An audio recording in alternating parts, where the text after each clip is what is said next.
So, update pala sa kilay ni Mama. Ayan na siya. O, diba? Oh, first time nga ni Mama makasakay. Ayun lang. Pero pwede na siya.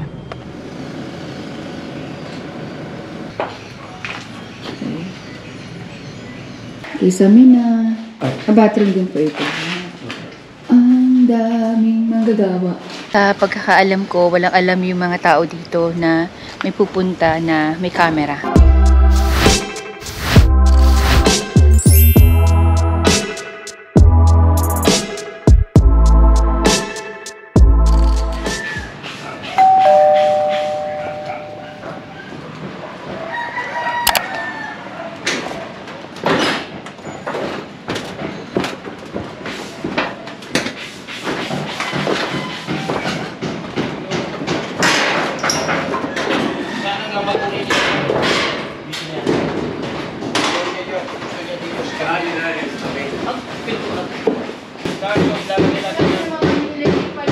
Ang laboratory dyan na tayo. Design na ni Junjun. Mawawala ito eh. Titibagin ito eh.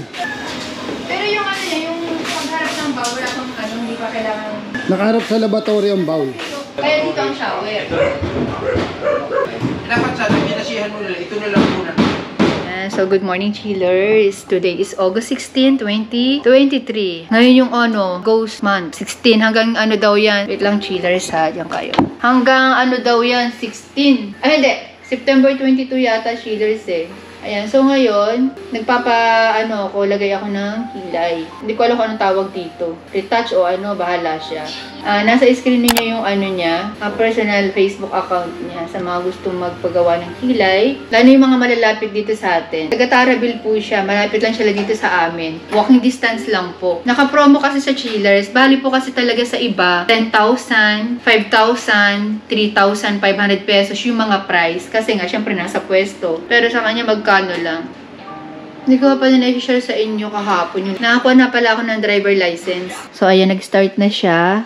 At pinakita niya sa akin yung ano, yung needle na gagamitin. Ayan, chillers. Bagong bukas yan. Ayan, para safe kayo, chillers. Tsaka ano siya ha, may mga certificate siya na pwede siyang gumawa. Nag-aral talaga siya. Tapos ito yung mga pusa na hindi ako inaalisan. Dahil nga nagbi-business siya, chillers, at mahilig din po siya sa pusa. So, binigay ko na sa kanya itong isang pusa. Itong ano, light brown. Kasi itong isa kay Mama daw. So, para mas maging lucky yung kanya. Thank you po. Business. O, diba? Excited na ako matapos yan. Magpapalagay na rin ako dito ng eyeliner. Hindi, ano ang tawag doon? Classic eyeliner. Ay, classic eyeliner. Nana Cooks, kay sister. Si Mama susunod. Papalagyan ko din siya nung... Dito din. Palagyan din kita nung dito. Masakit? Hindi masakit. Ayan si Mama, nakaabang yarn. Papalibre yarn.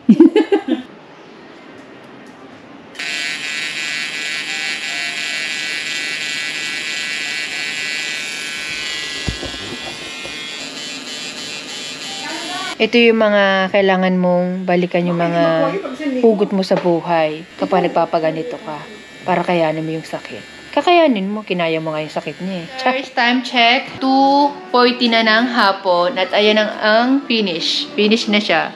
Ayan. Namamaga pa yung kilay, tsaka medyo namamaga pa yung mata ko.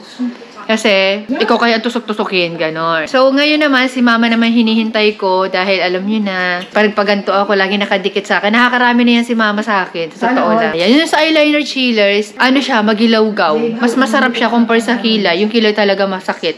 Pero mas masakit pa rin yung una kong pinagawan. So, hintay-hintay lang natin si Mama. Tapos, ititimpla ko ngayon ng kape. Kakain kami. Kain tayo! May biryani dyan. Kain tayo. Yung Bijan, yun dati yun ang ginagawa ko, Bijan. May mga video po ako niyan. Sa mga wala talagang budget. Para hindi kagad mabuhay. Uy! Nagisip ka! Tura ko, pa ako isama dyan ah. Nagkakain muna kami. Pakainin muna natin si Ann. Ayun na si Mama. Patingin ma. Mukhang nakakarami ka na sa akin, ano? Ay, ikaw man na may gusto. Gusto ko rin. Ayaw mo? Gusto. Oy, gusto mo din. Ayan, kain kami. Kain na ulit, ma. So, update pala sa kilay ni Mama. Ayan na siya. O, diba? Kaya ngayon, hugas siya ng pinggan. Ganun yun. O. Ito pa ha. Hugasan mo yan. Yung mga aso na pakain mo na ba? Kain ko na, ma'am. Ang plano ko, palalagyan din siya ng eyeliner. Kaya lang, wag na daw, ibinigay na lang niya sa sister ko. Bali yung sister ko, dagdagan na lang niya ng 500, yung 1,000. Bali kasi 1,500 yung sa kilay, 1,000 yung sa eyeliner. At ayan, ginugulo siya ni Yukio. Hoy, alis dyan, baka matusok ang mata niyan. Tiis ganda pa more. Ang kulit mo, Yukio. Alis dyan, ano tawagin mo kasi Yukio? Yukio, dede ko yan, aray ko. Ayan. Ayan, dalawang cut. Yung nasa kaliwa, dadalhin na ni Ann mamaya. Ay, kay May pala, May. Ito naman, iwan ka dito. Aalis kami, chillers. Mag-grocery kami ni Dalaga. Ayan. Iwan na muna sila dito. Okay, so ito na yung update sa kilay ko. Yan, hindi na masyadong maga. Tsaka yung sa mata ko, hindi na rin masyadong maga.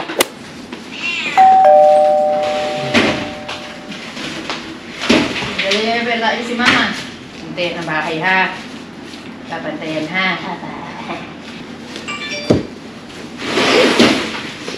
May ihi dun.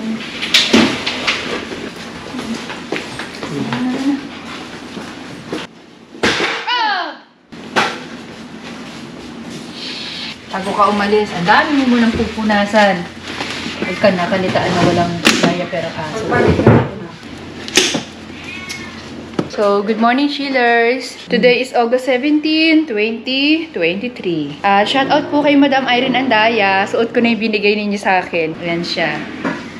Ayan. Tinali ko na lang ng ganyan kasi ang totoo, pumayat na ako. Char! Pumayat po ako ng 3 kilo, kalahati. Ayan. Fasting lang talaga ng OMAD. OMAD, ibig sabihin, 1 meal a day. Tapos, alis po tayo ngayon. Biyahe tayo ngayon ng Binyan, Laguna. Ocular po tayo. Shout out kay Ma'am Elilora Jacobson. Bali, dala ko nga pala yung laptop ngayon. Mag-aano tayo, mag-i-edit tayo mamaya sa sakyan. Para masubukan na rin yung binili ko na patungan ng laptop. Tapos, bubili nga pala ako kahapon nito, oh. Magdadala ako ng pack ngayon sa sakyan. Isa kay Laxi, isa kay Nature. Para pa nagkakape ako. Lagyan ko na rin yung ibang mga churro. Tulad nitong basurahan. Yan. Meron nito si Lax. Tapos ito, parang tray. Para pagkakain sa sakyan. Patungan. Dalawa to. Sama ko nga pala ngayon si Mama. Kasi, didiretso kami sa tita ko. Malapit na kasi sila doon sa Binyan. Parang first time mo yata sasakay kay Nature, ah. Oh. Ha? First time ni Mama. Dito ka, banda. Diyan ako. Bakit? Mag-i-edit ako, eh. Oh, first time nga ni Mama makasakay. Ayun lang. Ngayon pa lang. Madi ikaw na awa mo. First time niya makasakay dito kay Nature. Kaya nga pala si Mama kasi, siyempre kapatid niya yung mga pupuntahan namin dun mamaya. Yung dadaanan namin. Eh, nakapambahay nga lang yun, eh. Baliktad yan, yata. baba mo. Tingin ko baliktad yung... Baliktad ba yan? Baliktad yata, oh. Ito.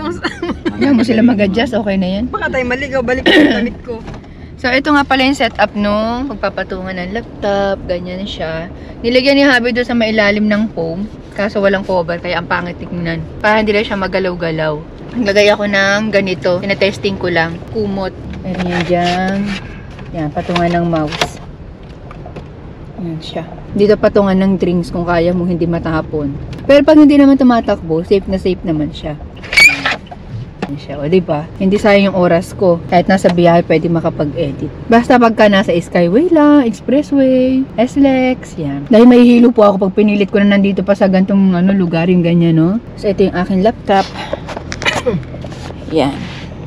Diba? Talagang para-paraan na lang ako, chillers. Kasi nga, si Dalaga, sobrang busy sa pag-aaral. Kasi tinatarget niya maging scholar next year. Pero hindi ko siya pinupwer sa chillers, ha? Nasa kanya yun kung gusto niya. Masaya ako pagka nangyari yun. Pero sabihin mo, nipupush ko yung anak ko na mag-aaral ka mabuti, kailangan ma-reach yung ganitong grades. Hindi. Ikalma lang niya yung sarili niya. At update nga pala sa aking eyebrow. Ayan na siya. Kumikintab-kintab pa din. Kasi hindi siya pwede nang aalisan ng yung nilalagay na ointment. Ointment? Or cream. Cream pa rin. So parehas po kami ni Mama may linta sa mata. Kilay. Pero nung una, wala akong inilagay. Hindi, okay lang yan. Hindi naman sensitive, eh. Pero ano lang kasi para mabilis hilom. Parang galit na galit pa siya kasi kalalagay lang. Pero babalat pa yan hanggang sa magmukha na siyang normal. Tapos yung mata ko medyo magapa din siya. So sabi nung gumawa, mga 1 week daw yan bago tuluyang maghilom. Ito nga pala, chillers, nabili ko sa Shopee. Meron din ganito si Nature. Ayan, basurahan. Dito ko na lang siya nilagay. Dito lang siya pwedeng may sabitan, eh. Ayan, oh. Set up na tayo, chillers. medyo angat. Pero pwede na siya. Tayo na pag si Dalaga kasama. Nag-stop over kami dito sa may expressway pagkalampas ng Skyway. Lalayo ko ayot. Ang sama na itsura ko. Maga-maga pa yung mata ko. Kitang-kita dito. Baling gamit ko ngayon yung iPhone 14. Kasi nag-i-import ako. Nagkakaroon ng problema sa pag-import, chillers. Dapat kanina pa ako nakapag-edit eh. Mama, ayan. Hindi na lang din bumaba. Nagpahatid lang kami kay Habi dito ng burger from KFC. Tapos ako naman nagpahingil ako ng tubig na mainit. Kasi lagi ako may dalang kape. Tsaka yung aking sugar. So, yan ang setup. Yan, nag-i-import ako. Kanina pa ako chillers dyan. Nakakainis na nga. Ubus na yung oras. Sayang. Tapos, ito. Tuntua ako dito. Napaka okay siyang gamitin. Tapos, ito kahapon bumili ako ng maraming ganito. Tapos, aking sugar. Hindi ko pa magamit yung GoPro kasi nga, ayan, nag-i-import ako. Ayaw kasi basahin ng card reader na dito ko lang siya ilalagay. Eh, dinaan ko pa siya dito. Tapos, meron din pala ako dito dalang kutsarang maliit. Ayan. Ah! Lagi ako nagugulat sa'yo.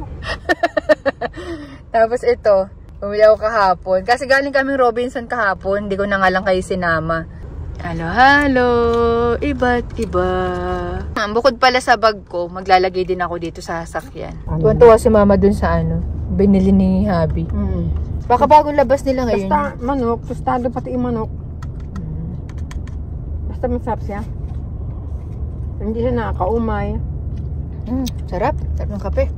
Sana basahin na kasi nagre-read siya eh. Para makapag-edit na ako. Ha? Magugustuhan ito initay mo.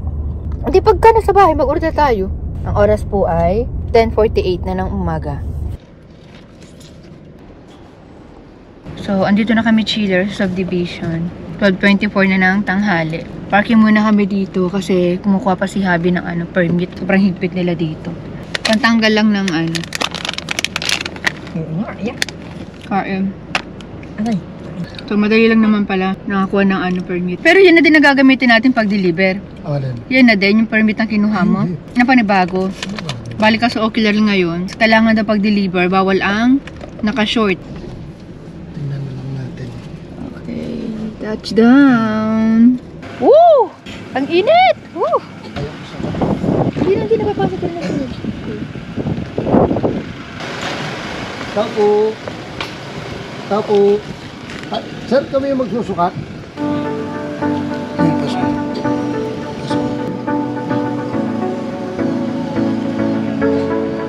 Ang oras po ay 1:45 ng hapon.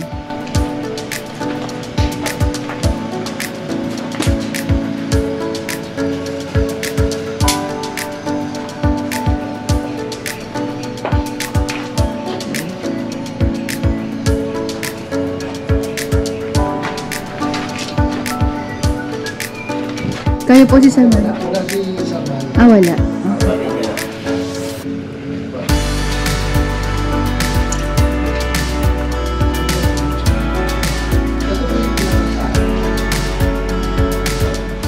Kainitan kasi mag-aalauna na ng hapon.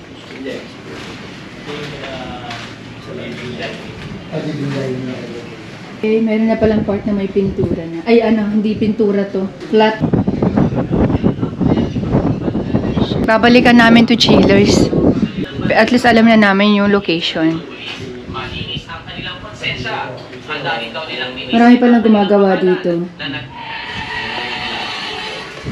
Pwede pong makuha ko.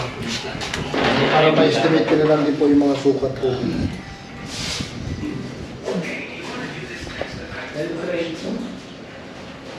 Mga metal pa rin ang nilagay dito. Kisame na. Ito yun po yung bathroom na. Bathroom din po ito. Ang daming manggagawa. Kaya, ayan siya. Punta tayo dito sa likod.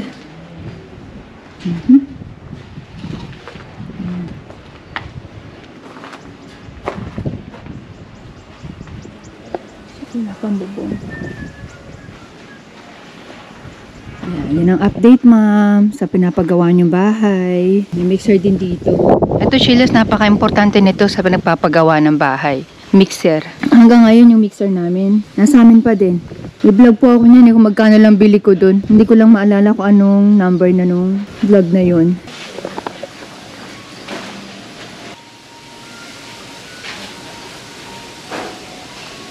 Okay, pasok ulit tayo sa loob. Pero bago tayo pumasok, dito muna, silipin natin. Ayan, dito pala tambakan ng mga buhangin, mga ibang materyales, yero.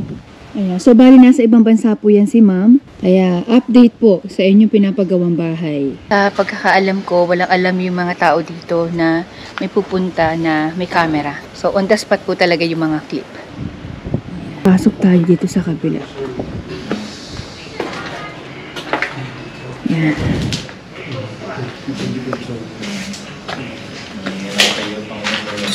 May design siguro na ilalagay. Okay, so bali ito yung pinakang master's bedroom. Silipin nga natin dito. Ah, buong paikot. Pwedeng dumaan. Tapos doon yung pinakang terrace. 3 daw yung kwarto nito sa taas, pero ginawang 2. Ayun ba yun yung yung may kuryente? Hindi. Live wire? Hindi ba yan? Ayan ba yun? Shout out kay Ate Edel. May ganyan yung bahay nila eh. Buti na nga lang may umorder sa amin dito o magpapagawa sa amin dito sa Binyan. Para sa susunod na punta namin, pwede uli kami mag-segue kila Tita Guing. Si Tita Guing po kasi, kapatid ni Mama yan. Siya rin yung mismong nag-alaga rin sa amin ng mga bata pa kami. So, tinanong ko sila dito kung ilang buwan na nilang ginagawa to yung bahay. Bali, 4 months na daw. Mabilis kumpara sa mga binablog ko na mga bahay na dekada na, hindi pa din tapos. Ito 4 months lang, pero yun yung update. So, ngayon nagsusukat-sukat si Habi ng bintana. Hindi man niya masukatan lahat kasi hindi pa okay yung taas. At least may estimate namin. Ayan pa. Ang dami ring gamit. Akit ka ba sa taas? So, akit daw si Habi sa taas. Pwede naman pala siyang umakyat. Meron daw ditong pang mayaman na hagdanan. Ayan, oh. Yun talaga, oh. So, ipapadala ko na lang kayo kay Habi para makita nyo yung taas. 5 buwan na pala na paggawa nila dito. At saan na tao lang pala sila. Kasi yung ibang binablog namin, 10 tao na gumagawa. Malaki pa yung bahay dito. Ay, maliit pa yung bahay dito. Pero wala halos natatapos. Sukat-sukat. Itong mga clip na to, mamimiss to ng may-ari kapag natapos na tong bahay na to. Kasi hindi na to mabubura sa YouTube. Yung mga ganyang mga clips. Oh. Kasi ganun din kami sa bahay namin eh.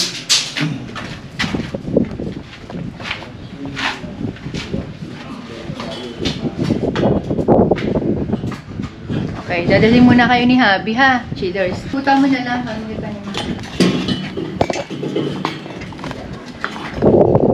Dito tayo sa 2nd floor. So, ito yung CR nila. And then, pwedeng ito yung pinaka family room siguro.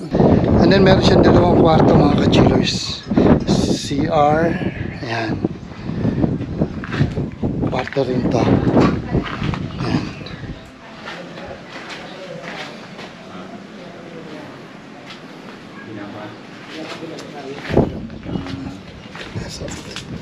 Ito isang kwarto pa ulito. Puro salamin. Ito sir, kwarto pa rin po to. Kwarto yan. Ayun, kwarto pa rin to. So, bali 4 itong nanditong hati. 4 na hati. So, hindi lang natin alam kung ano ang gagawin dito. May terrace sila rito sa labas. Ayan.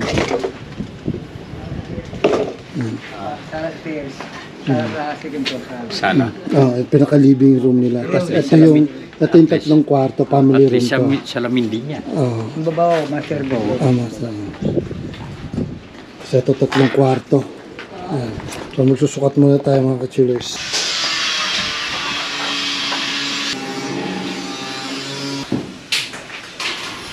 Paalis na kami chillers. Buti na lang break time nila kanina. Kaya nakakuha ako ng clip na tahimik. Ang hirap po kasi mag-vlog kapag kayong gumagawa. Ang ingay. Lalo pag kami nagkakat ng tiles, ng bakal. So yun, diretso na tayo ngayon kila Tita Guying. Salamat po! Ayan.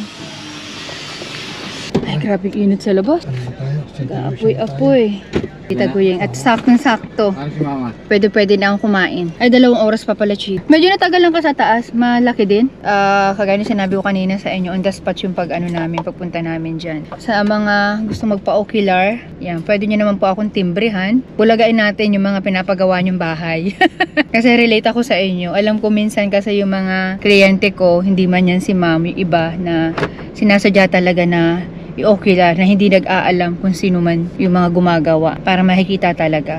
Ayun. So yung kanina, i-clear ko lang po, 1:45 kami dumating. Kasi baka isipin ng iba, hala huli, tulog yung mga tao. Break time po kasi yun. Kaya kinalaro ko na lang dito sa vlog. Kawawa na may mga tao eh. Baka mabash. Pasaktong 1, yan, nagtatrabaho na sila. And shoutout din po sa mga gusto magpa-ocular pala sa amin.